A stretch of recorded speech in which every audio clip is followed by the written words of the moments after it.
Continuando con nuestro programa, el día de hoy presentamos el seminario Evaluación fetal del primer trimestre.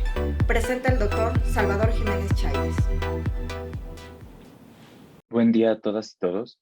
Mi nombre es Salvador Jiménez Chairés y soy médico residente de segundo año de Ginecología y Obstetricia en el Instituto Nacional de Perinatología. El día de hoy abordaremos el tema de tamizaje obstétrico temprano, con especial atención en el uso del ultrasonido de primer trimestre.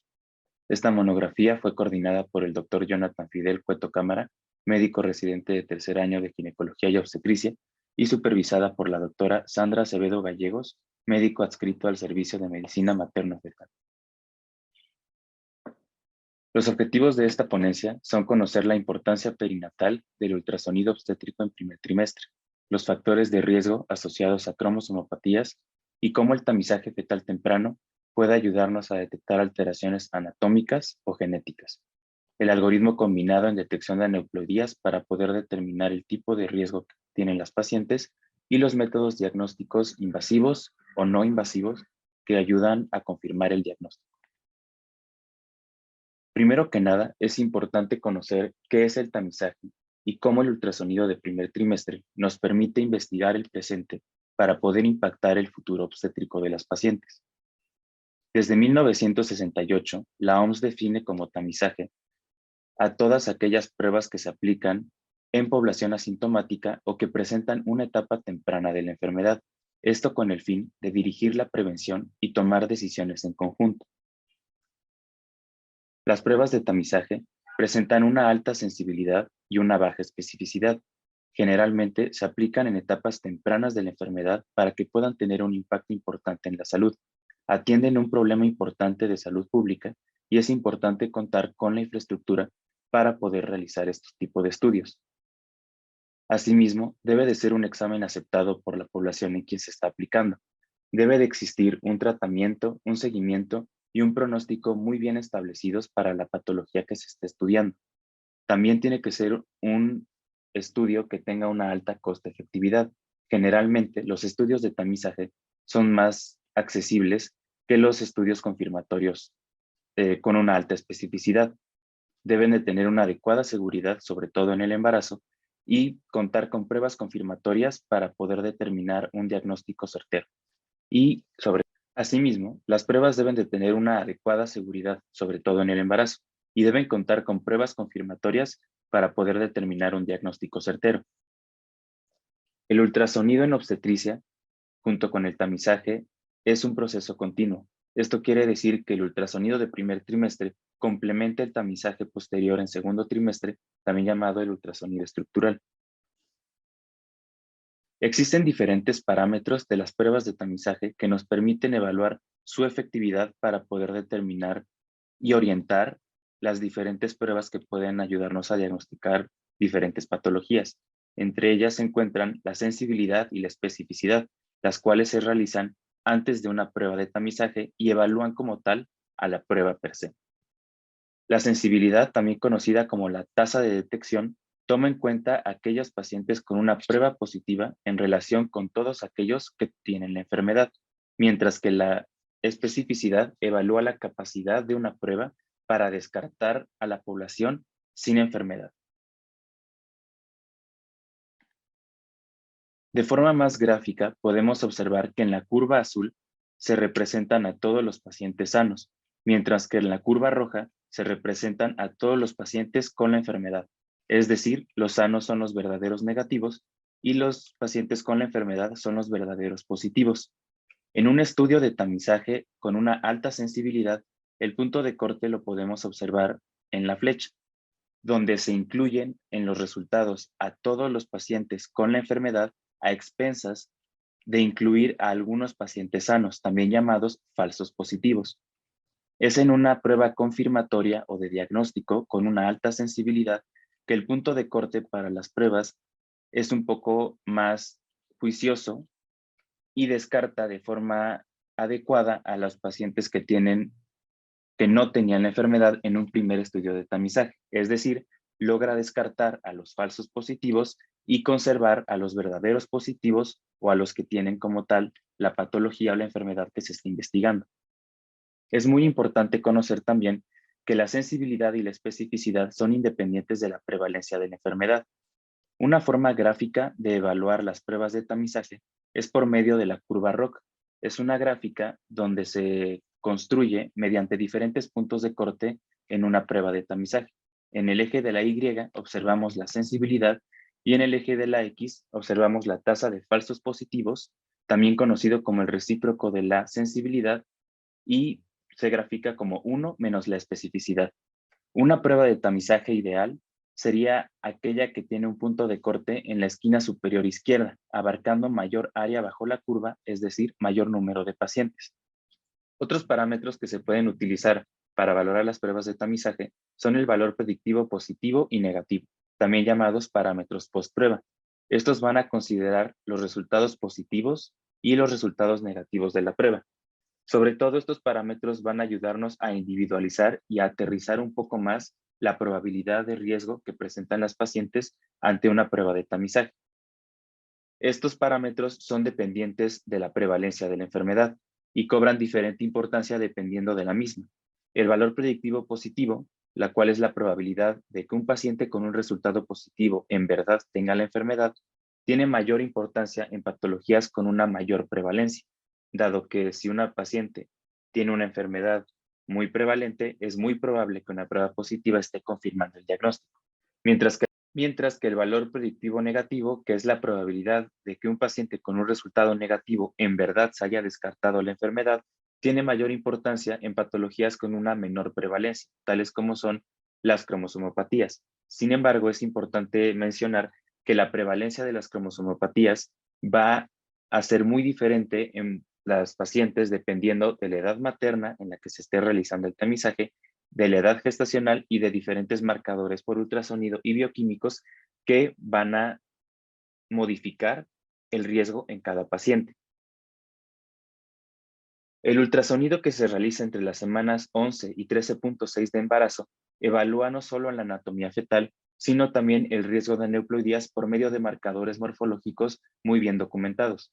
En el continuo del embarazo, en la semana 3 y 8 del mismo, se lleva a cabo la embriogénesis, es decir, se lleva a cabo la formación de los órganos y las estructuras que van a conformar al feto.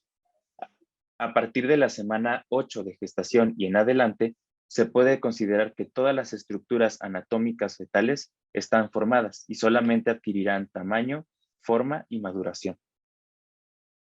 Es en este punto del embarazo, entre la semana 11 y 13.6, que se puede utilizar el ultrasonido para confirmar el número de fetos, para realizar un examen anatómico fetal completo y para calcular una edad gestacional certera, sobre todo en pacientes con una fecha de última menstruación incierta o ciclos irregulares previos al embarazo. El ultrasonido de primer trimestre es una herramienta que, conjunto con marcadores bioquímicos y morfológicos, enriquece el tamizaje de cromosomopatías, de preeclampsia y de alteraciones de la placentación a etapas tempranas del embarazo. Como la Sociedad de Obstetras y Ginecólogos de Canadá menciona, este ultrasonido no solo sirve para valorar la corionicidad y amionicidad en el número de fetos, sino también para detectar malformaciones fetales graves. Es importante considerar el número de corion, el número de placentas y el número de amios o de bolsas en los que se encuentran los fetos para llevar a cabo el seguimiento y el tamizaje del embarazo múltiple. Las imágenes que podemos observar en el ultrasonido son el signo de la T invertida en el caso de embarazos gemelares monocoriales biamnióticos, en los cuales podemos observar en la imagen de la izquierda un septo interamniótico mucho más delgado en comparación, mientras que el signo de lambda se puede observar en los embarazos gemelares bicoriales biamnióticos, como podemos observar en la imagen de la derecha, donde podemos observar un septo interamniótico mucho más amplio y grueso. El tamizaje de primer trimestre nos va a ayudar a determinar y a prevenir desenlaces perinatales adversos, tales como estados hipertensivos del embarazo, el parto pretérmino y alteraciones de la placentación. Dicho tamizaje considera de forma fundamental la parte materna y la parte fetal. De forma rutinaria o sistemática, se considera que de forma rutinaria y sistematizada, alrededor de la semana 12 se recomienda que se inicie la evaluación prenatal. Posteriormente, cada 4 semanas hasta la semana 28, se evaluará a la paciente. A partir de la semana 28 se va a evaluar cada 2 semanas hasta la semana 36 y es a partir del término donde se va a evaluar cada semana. Esto con el entendido de que los desenlaces perinatales se podían solamente detectar y o prevenir en etapas tardías del embarazo.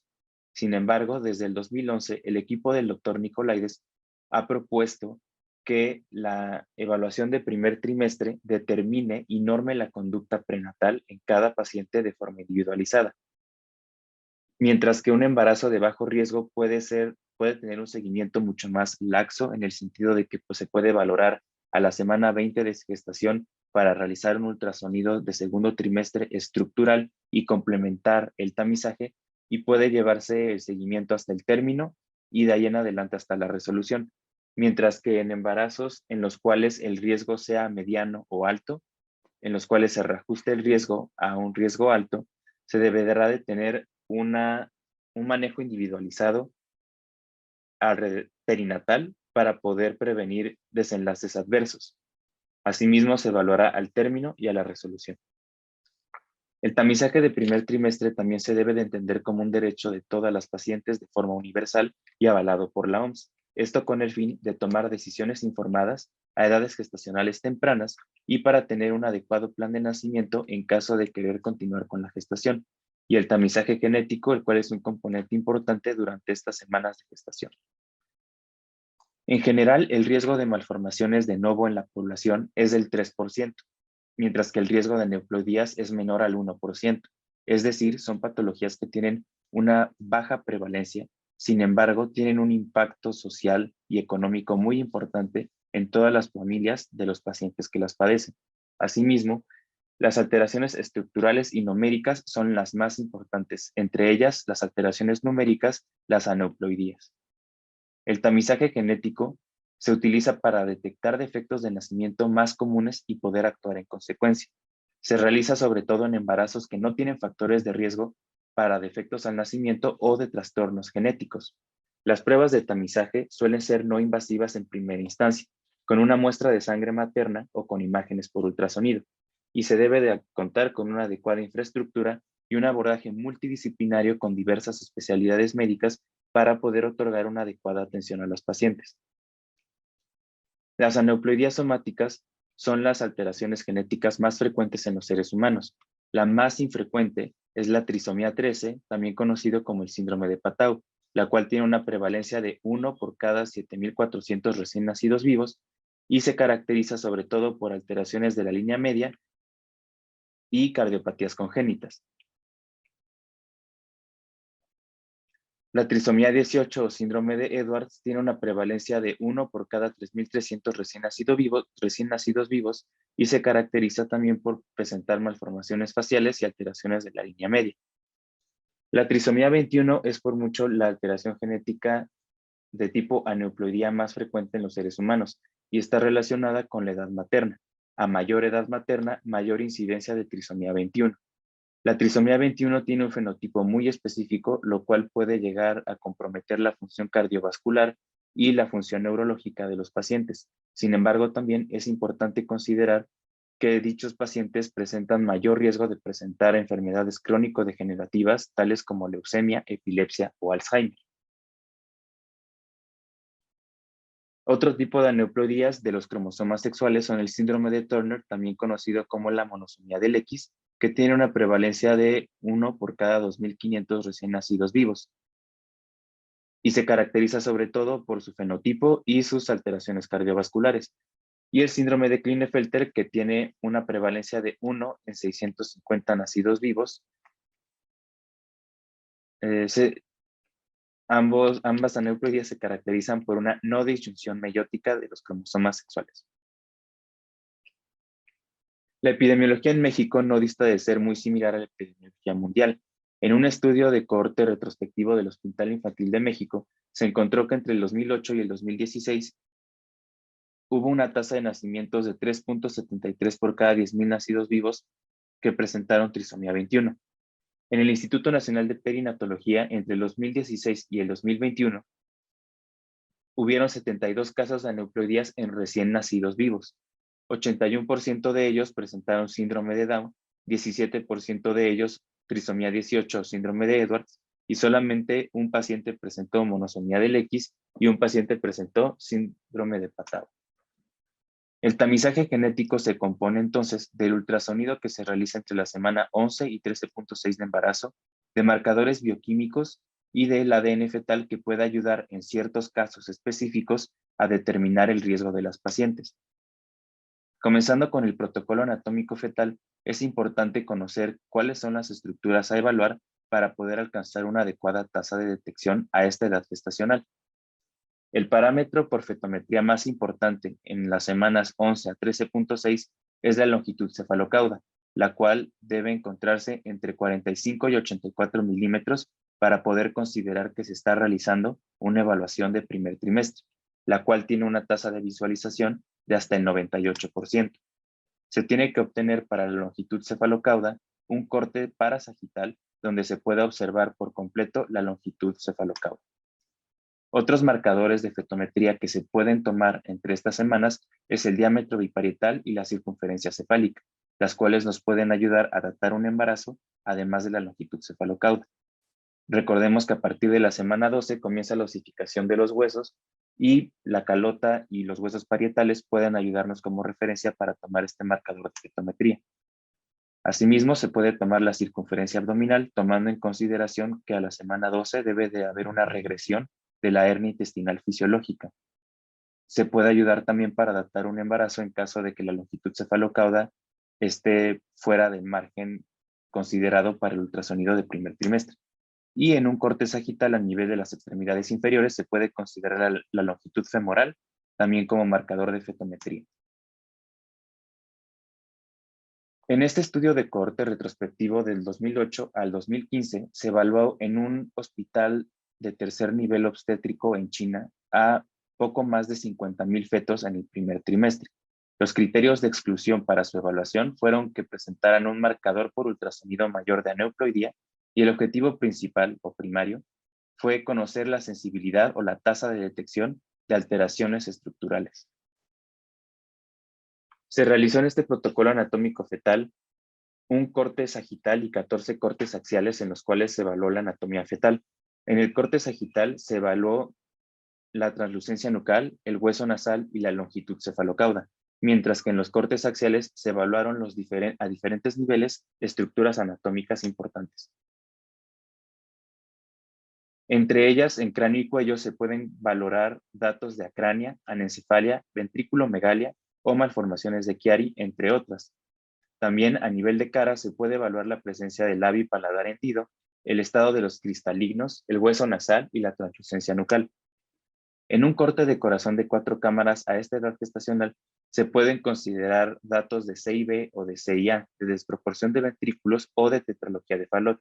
Sin embargo, este ultrasonido nunca va a reemplazar el ultrasonido estructural realizado en el segundo trimestre, con los cuales se pueden confirmar y llevar un seguimiento más adecuado de estos diagnósticos. A nivel de tórax, abdomen, riñones y vejiga, se pueden valorar pulmones y diafragma, valorar si existe la presencia de gastrosquisis u onfalocele, la inserción del cordón, el ducto venoso y la presencia de una megavejiga. Los marcadores emergentes son marcadores morfológicos que se buscan de rutina en todas las pacientes. Sin embargo, no se usan en la calculadora de riesgo, sino hasta que las pacientes necesitan un reajuste de riesgo cuando presentan riesgo intermedio para poder realizar un reajuste hacia un riesgo bajo o un riesgo alto y poder actuar en consecuencia. Dichos marcadores son el hueso nasal, la velocidad del flujo venoso y la regurgitación tricuspide, los cuales se tienen que buscar de forma sistemática en todas las pacientes.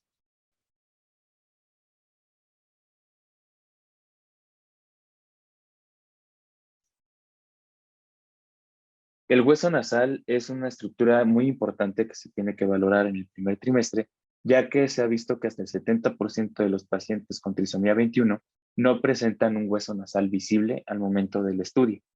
En la imagen podemos observar que en la parte del círculo verde o en la parte superior se ve la punta de la nariz. En la parte intermedia se debe de ver una capa de piel y en la parte inferior se debe de ver una estructura triangular cuadrada hiperecogénica que corresponde al hueso nasal. Los resultados de este protocolo fueron que la tasa de detección para malformaciones en general fue del 43.1% en primer trimestre. Esto claramente recordando que el ultrasonido es operador dependiente y se tiene que tener un entrenamiento especializado para poder llegar a esa tasa de detección de forma adecuada. Las alteraciones fetales que mayor tasa de detección obtuvieron a esta edad gestacional fueron la presencia de megavejiga, alteraciones de pared abdominal y de sistema nervioso central y defectos cardiovasculares mayores, mientras que las alteraciones fetales con menor tasa de detección a esta edad gestacional fueron alteraciones del tracto gastrointestinal, de tórax y de pulmones. Continuando con el tamizaje genético integrado de cromosomopatías, recordemos que las cromosomopatías tienen una baja prevalencia en la población general. Sin embargo, si se considera la sumatoria de factores de riesgo, edad materna y pruebas de laboratorio, se puede reajustar el riesgo con base en la prevalencia de cada paciente de forma individualizada. La tasa de detección de trisomía 21, considerando solamente la edad materna, puede llegar a tan bajo como el 30%. Sin embargo, si se utilizan en forma combinada la edad materna, la translucencia nucal y marcadores bioquímicos de gonadotropina coriónica humana beta y de la proteína A relacionada al embarazo, se puede llegar a tener una tasa de detección tan alta de hasta el 95%.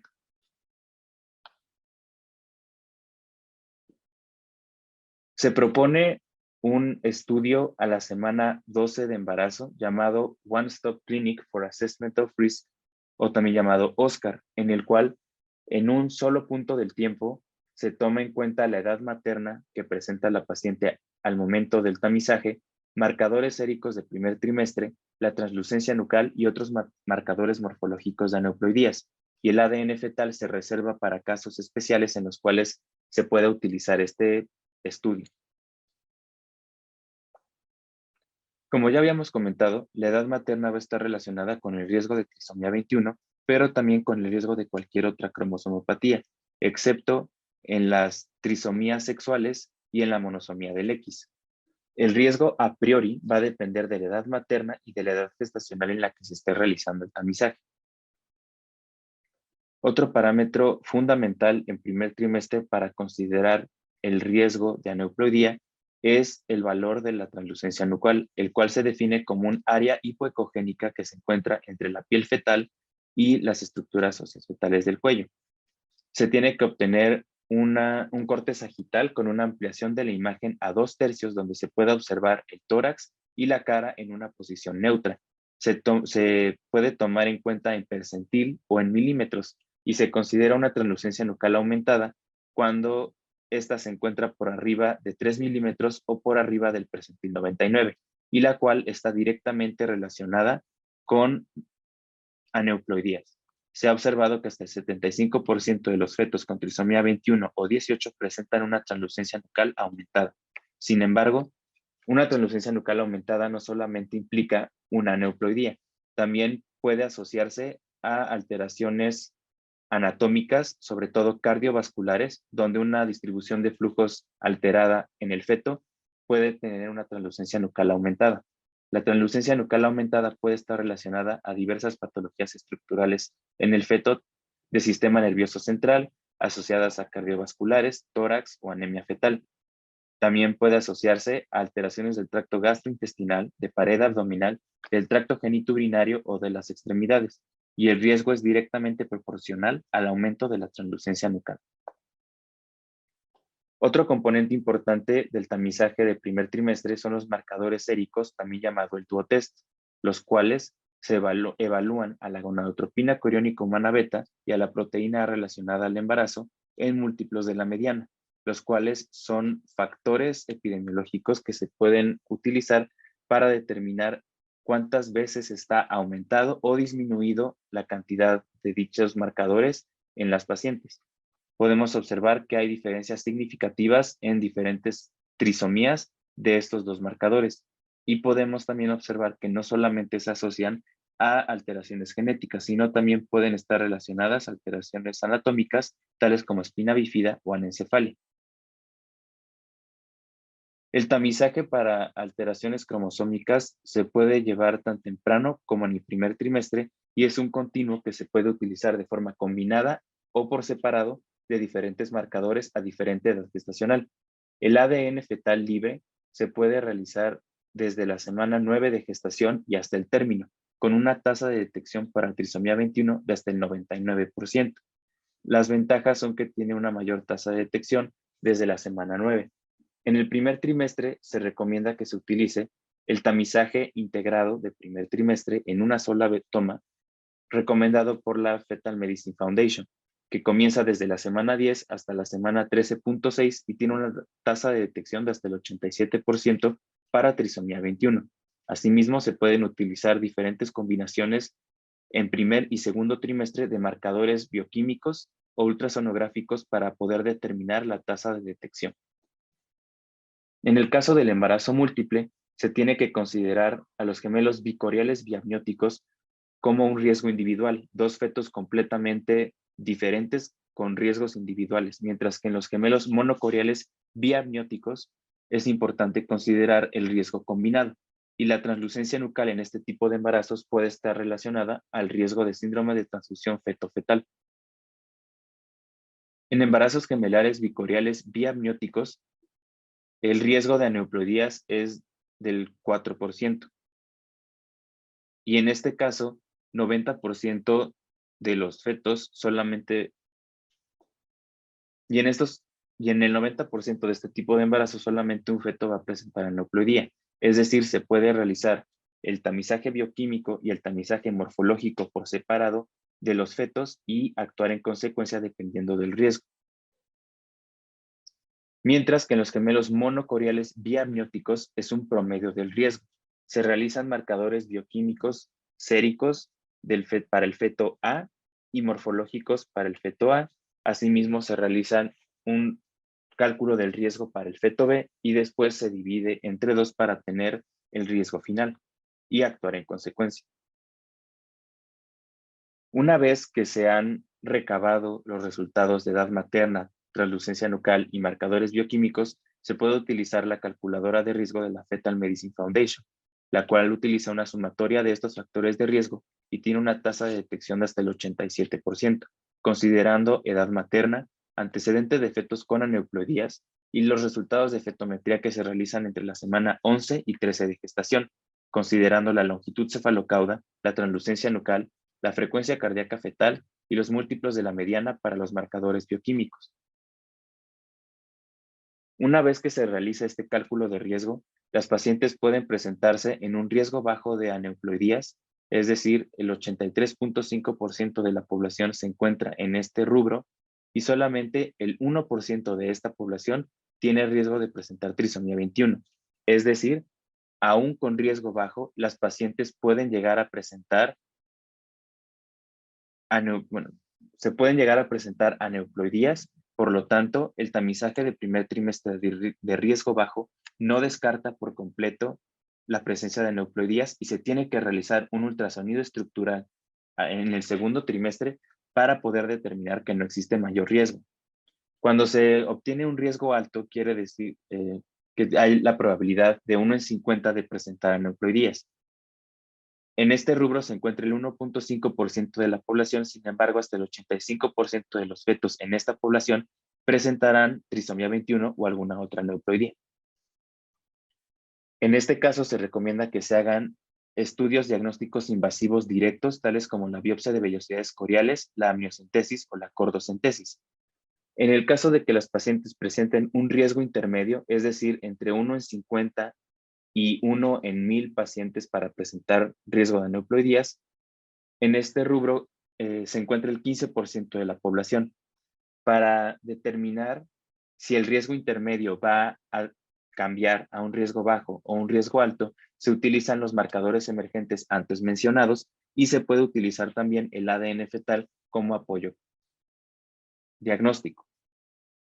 pero es muy importante considerar que si una paciente cae en riesgo intermedio, se tiene que reajustar el riesgo para actuar en consecuencia, ya sea un riesgo bajo con el ultrasonido de rutina o un riesgo alto con estudios invasivos directos. Los métodos diagnósticos para confirmar el diagnóstico genético se basan sobre todo dependiendo del riesgo que presente la paciente. El ADN fetal en sangre materna desde 1997 es un estudio no invasivo que puede ayudar a determinar el riesgo de presentar alguna alteración genética.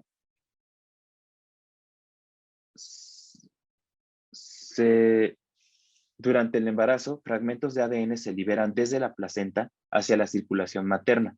A medida que las células de la placenta experimentan cambios fisiológicos, se van liberando material genético de la placenta hacia la sangre materna que puede ser captada para realizar estudios del genoma completo o para detección dirigida tales como polimorfismos genéticos.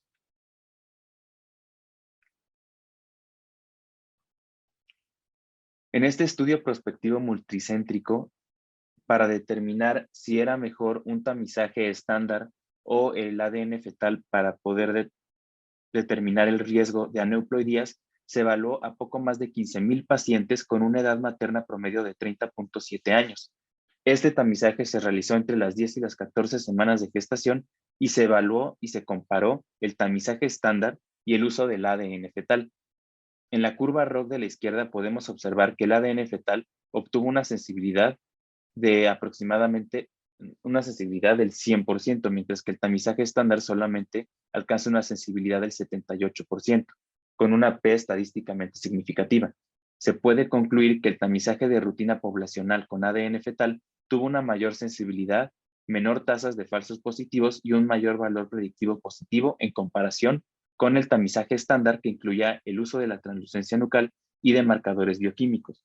Sin embargo, a pesar de que el ADN fetal en sangre materna es una prueba que aparentemente puede ser perfecta con una alta sensibilidad y especificidad, es importante al momento de individualizar los resultados considerar si nos estamos enfrentando a población de alto riesgo o de bajo riesgo, ya que a pesar de que el ADN fetal en sangre materna es una prueba de detección con una sensibilidad y especificidad muy elevadas, en población de alto riesgo tiene un valor predictivo positivo elevado.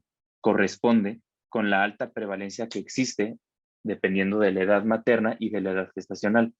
Sin embargo, en pacientes con muy bajo riesgo para presentar aneuploidías, pacientes que no tienen edad materna de riesgo o avanzada, el valor predictivo positivo es muy bajo, con lo cual, a pesar de que es una prueba con una alta sensibilidad y especificidad, al momento de individualizar esta población de bajo riesgo, ya no es una prueba que pueda ser muy útil ni eficiente. Además de que esta es una prueba no tan accesible con un precio aproximado de 10,600 pesos, dependiendo del centro donde se realice.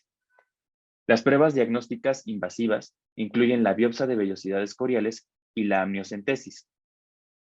En esta revisión de Cochrane se revisaron 16 ensayos clínicos aleatorizados, evaluando a poco más de 33,000 mujeres, en los cuales se realizaron biopsia de vellosidades coriales y amniocentesis, y se compararon la seguridad y las indicaciones que se deben de tener con este tipo de estudios invasivos. La biopsia de vellosidades coriales se puede realizar de forma transcervical o transabdominal. Se recomienda que se realice entre las semanas 11 y 13,6 de embarazo.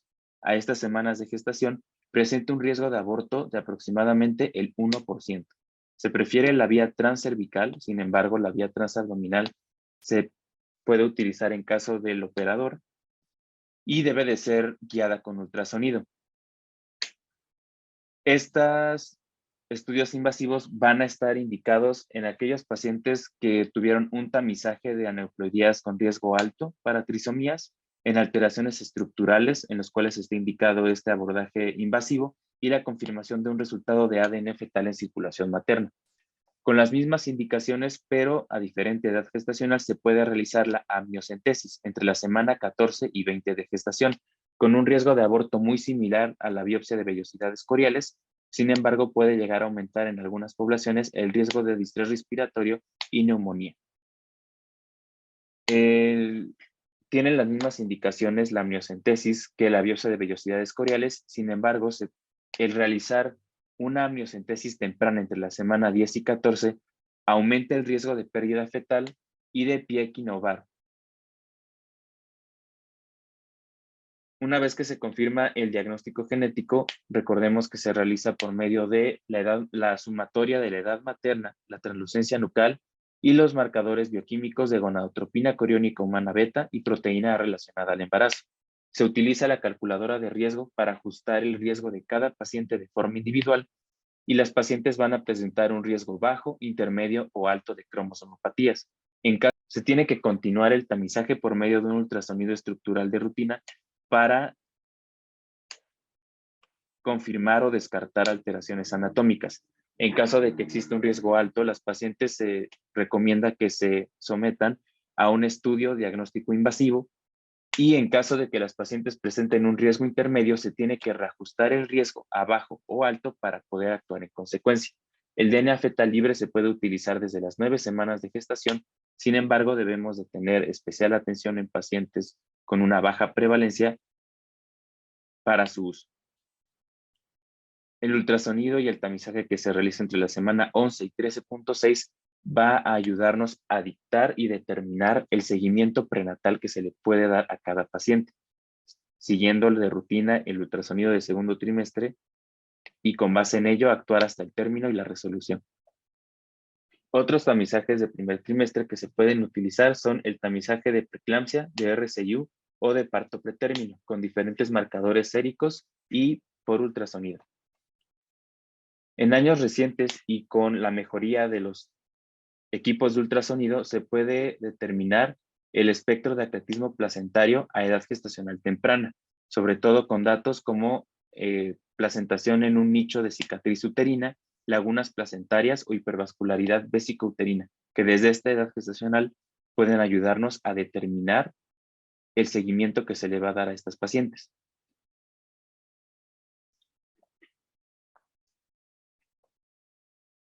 El ultrasonido de primer trimestre y el tamizaje genético en primer trimestre se tienen que realizar con un manejo multidisciplinario y de varias especialidades médicas, entre ellas medicina materno-fetal, genética, rehabilitación, psicología y psiquiatría, para poder dar a las pacientes la mejor atención posible. Las conclusiones de esta plática son recordar que el ultrasonido de primer trimestre entre las 11 y las 13.6 semanas de gestación, en combinación con marcadores séricos, edad materna y edad gestacional, son una ventana de oportunidad muy importantes para el futuro perinatal. Se realiza con estos marcadores y parámetros un tamizaje anatómico y genético universal. La combinación de la probabilidad a priori va a reajustar el riesgo en cada paciente y con base en ello vamos a poder actuar en consecuencia. El ADN fetal y el tamizaje obstétrico de primer trimestre tienen una gran especificidad y sensibilidad, sin embargo, se tiene que considerar en poblaciones de alto o bajo riesgo su uso, y las decisiones en conjunto con un equipo multidisciplinario son esenciales para poder dar a las pacientes la mejor atención. Agradecemos al doctor por su excelente ponencia y los esperamos con nuestro siguiente tema. Instituto Nacional de Perinatología, Ética y Humanismo.